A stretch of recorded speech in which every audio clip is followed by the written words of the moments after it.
Hello and welcome to Software to See from Festo. In this video I will give you an overview of Festo Automation Suite. This is the start page that always comes up when you start the application, unless you click one of those checkboxes here. On the left hand side you see the projects that you recently worked with, so by clicking on such a project you can quickly load it. And on the right hand side you see common tasks that you might want to conduct. For example, to create a new project. This is the project section here. In the middle you see topology editor where you can organize your devices. On the right hand side there is a device catalog. In order to use a device you need to install its plugin. Plugin installation is shown in a separate video. I won't go into the details here. After you install a device plugin, the supported devices show up here in the catalog on the right hand side. So let's add some devices by either dragging them in here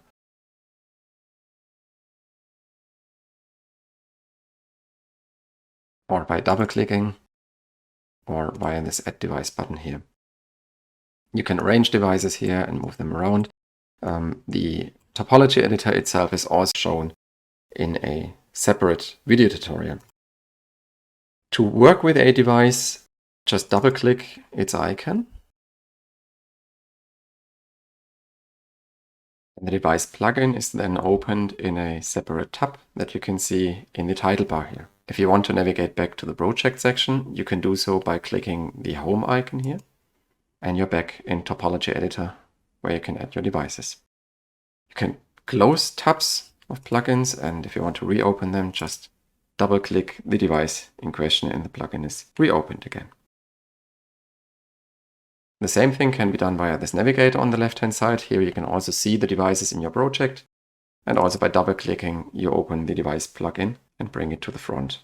Plugins can be undocked from the main window. To do so, just drag the plugins tab out of the main window and then it is hovering in a separate window.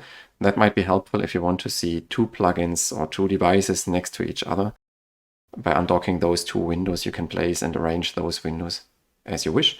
If you want to bring the tab back into the main application window, just move it back to the title bar. So much for the project view. Now let's go back to the start page.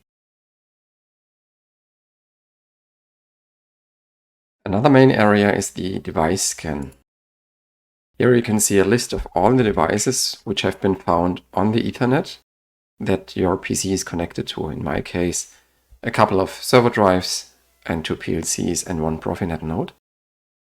And if you click on a device here, on the right hand side you see a couple of actions that you can conduct with this device, like for example changing the device's IP address, downloading a firmware, or changing the device name. In case of a PLC, you can see a small triangle next to the PLC, and if you open that, an EtherCAT scan is conducted and you see the EtherCAT slave devices which are connected to the PLC. This is a functionality that requires the Codesys extension to be installed. The rest is part of the main application, so for example changing the IP address and so on, you do not need to install any plugins. That's the base functionality of Festo Automation Suite. The third tab here in the title bar is the help section. Here you've got access to all the help documents which are included for the main application and all the plugins and extensions. Of course you can open the online help at any time by pressing the F1 key. This was an overview of Festo Automation Suite. I hope the information is of help to you. And if you like our videos, then please subscribe to our channel and keep yourself informed. See you next time.